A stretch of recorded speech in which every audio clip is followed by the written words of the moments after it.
Hello, and thank you for tuning in to Kelly's Wordy Reactions. If you have not done so already, please take a moment to subscribe and like the video. Also, feel free to comment and share the video. Thank you. Today, we are back with a regular video. Retirees are losing their life savings to romance scams. Here's what to know. Article in the New York Times, and this is dated February 3rd, 2023. Retirees are losing their life savings to romance scams. Here's what to know.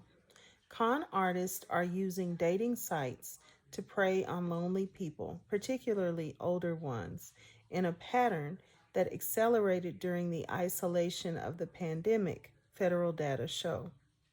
Con artists are using dating apps to prey on lonely people, and older ones are a growing target. In a pattern that accelerated during the isolation of the coronavirus pandemic, romance scams claimed $139 million from adults aged 60 and older in 2020, according to data from the Federal Trade Commission, up from $84 million the year before. In one or more alarming episodes of what has become a leading type of fraud aimed at older Americans, a Holocaust survivor was swindled out of his life savings of nearly $3 million, according to a federal indictment unsealed in New York last week. How do romance scams work? Okay, so let's roll it back a little bit. And let me read you. So they have a lady here. My phone has a little scratch in it. They have a lady here, a little blurb about her, so I'm going to read that. All right. Kate Kleinhart of Lancaster County, Pennsylvania, was the victim of a romance scam in 2020 that she said left her destitute.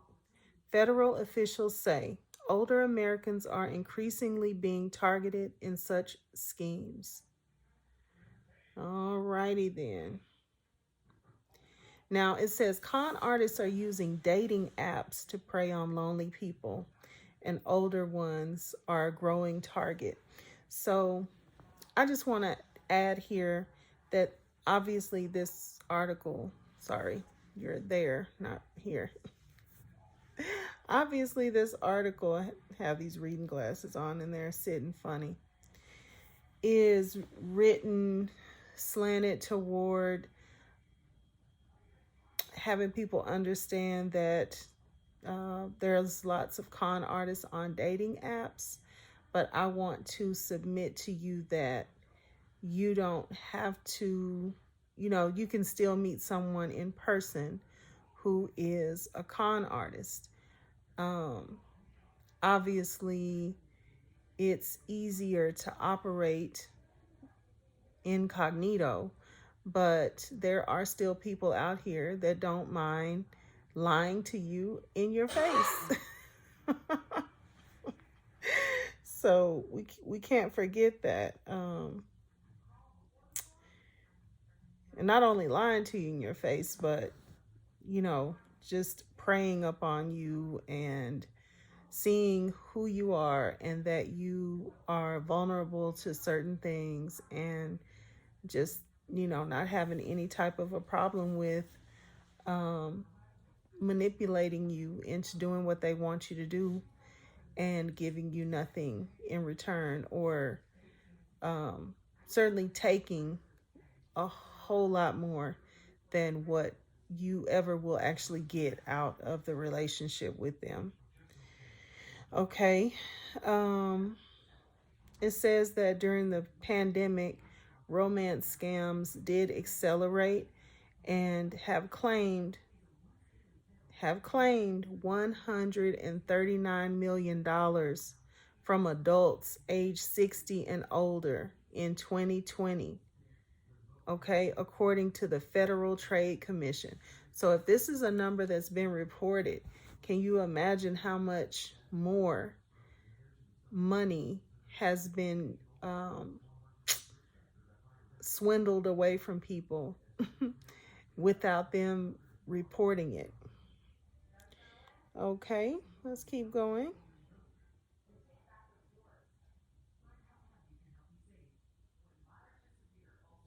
Oh, and that was up from $84 million the year before. So what's that? 84 and 140. It's like 80%. It's up like 80%. And then they go on to talk about a Holocaust survivor that was swindled out of his life savings of nearly $3 million, according to a federal indictment unsealed in New York last week.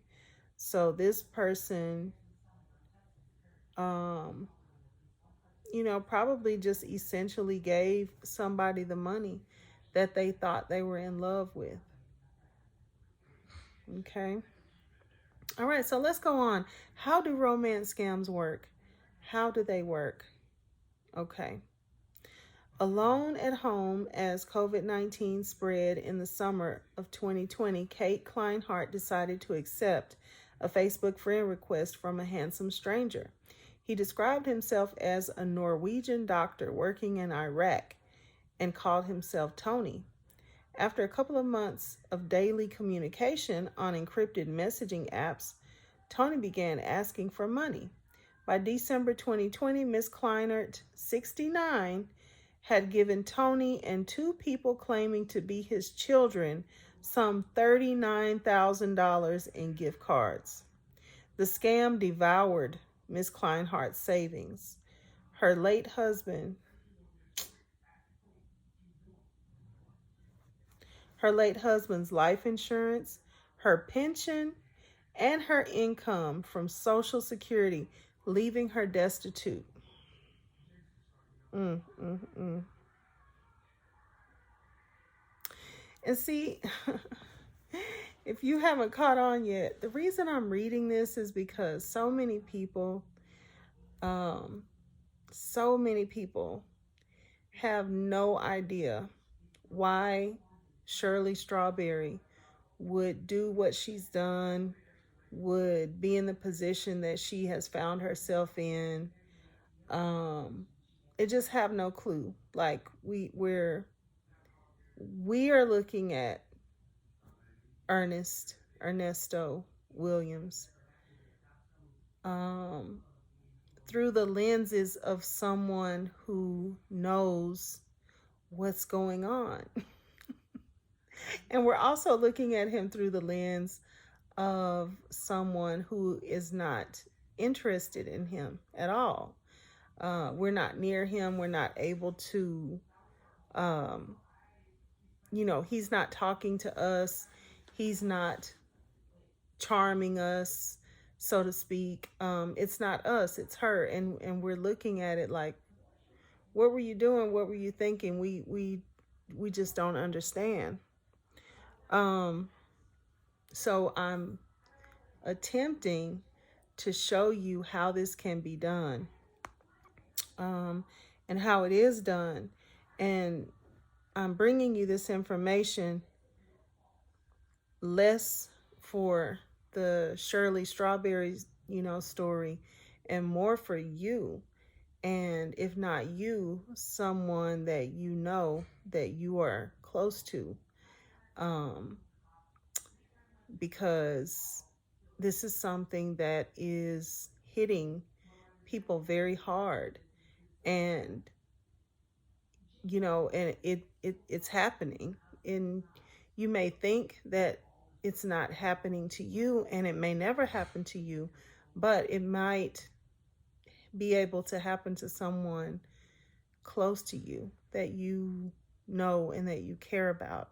So this is something that we should educate ourselves on, because with the internet, and with more and more people getting online and using the internet.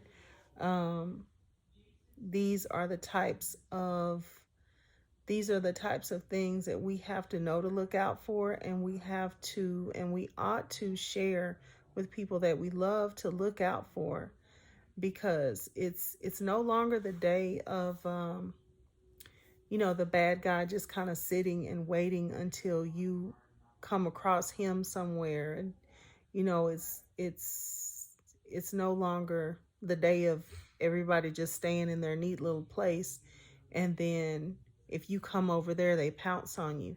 No, they come to you. They come to your instant message. They come to your DMs. They come to where you are. They come into your groups where you are.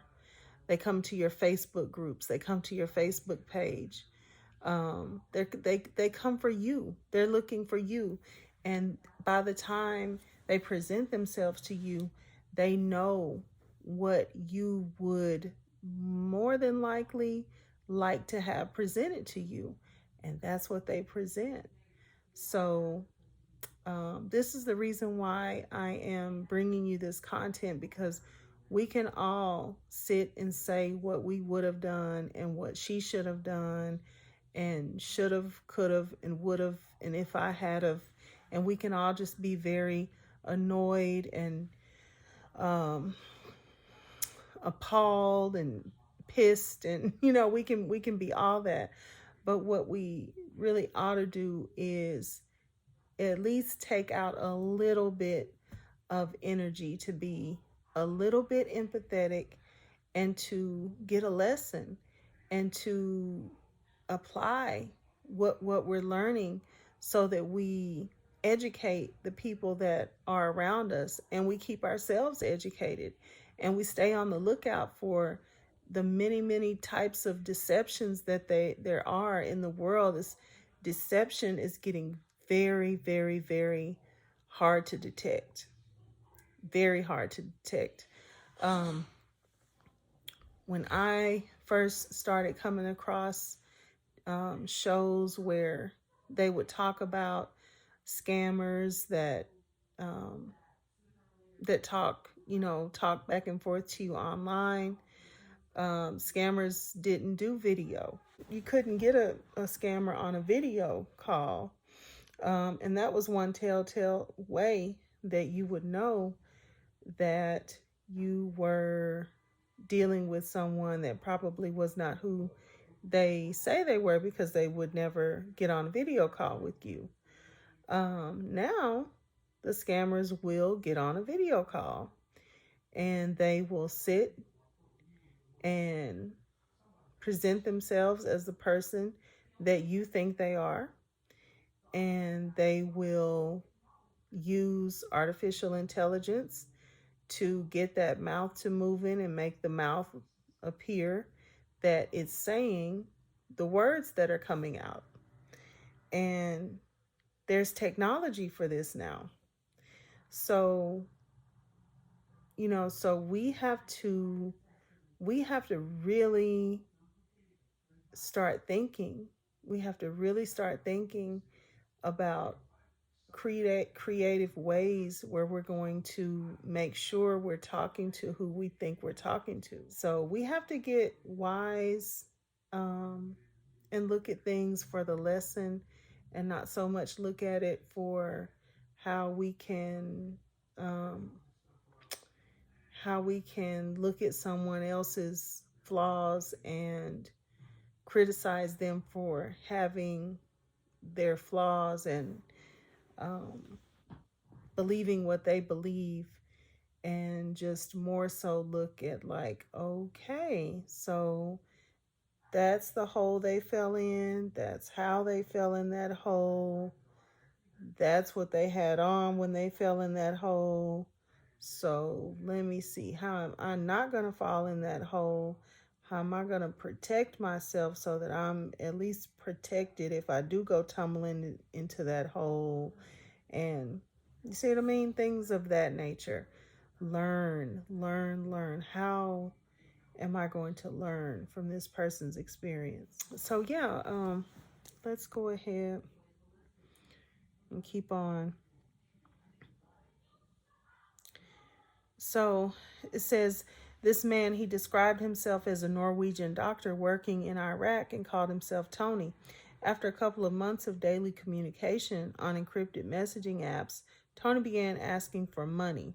By December 2020, okay, so we read that she's done 39,000, giving away the life savings, her husband's pension, her husband's income, Social Security. She's just giving it all away. Okay, Miss Kleinhart, who was living in Glen Olden, Pennsylvania, outside Philadelphia at the time, and now lives in Lancaster County, went to the local police and then the state police. She was told that there was nothing they could do. The loss that hurts the most is losing his love and losing the family that I thought I was going to have. Oh, my Lord. This is heartbreaking. The loss that hurts the most, not the $39,000. Not the pension. This lady lost the life insurance money, her pension, and her income from Social Security, leaving her destitute. And she said, the loss that hurts the most is losing his love and losing the family that I thought I was going to have. Let that sink in. Let that sit right there. That's what hurts the most. Right now, the fact that you don't have any money, that's going to hurt later. But right now, that love piece, losing the love, that's what hurts the most. All right.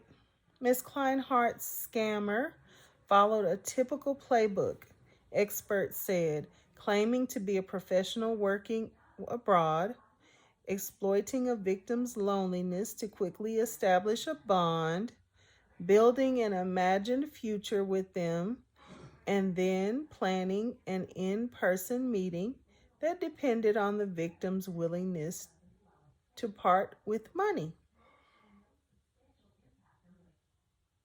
And then planning on an in-person meeting that depended on the victim's willingness to part with money. I've seen elders mortgage their houses, borrow large sums of money from their neighbors, empty out their retirement accounts, said Michael Delaney, a Chicago-based lawyer who specializes in elder law. It's absolutely astonishing to me how much money someone can get out of an elderly person's account before anyone really notices and puts a stop to it, he said. I'm going to stop right there because I'm going to just go ahead and make this a series. I don't want the video to be too long. I know people just, as a whole, some people love long form content, and for you guys who do love it, I truly appreciate you. But then I feel like the majority of the people would rather keep it short and have it in more bite-sized pieces than one big kind of honking 40, 50 an hour-long video. So that's what we're gonna do. I'm gonna go ahead and end it here and just let that sink in. Let that sink in. That's a lot. And then when I come back, we're going to pick up with this article and keep on going because, before it's all over with, I want people to really understand that, this is, it's a real thing. And I guess what I would say is that people are going to have their own consequences. Like they're suffering real consequences from the choices that have been made, right? um, to me, that's unfortunately more than enough. So yeah, I'm gonna go ahead and end this video right here. Thank you so much for watching. If you haven't already, please subscribe, like the video, comment down below, and share the video. Um, as always, my Cash App is always in the description bar if you're feeling extra generous and you would like to tip the content creator. I would absolutely appreciate it. And again, thank you so much for watching. Bye.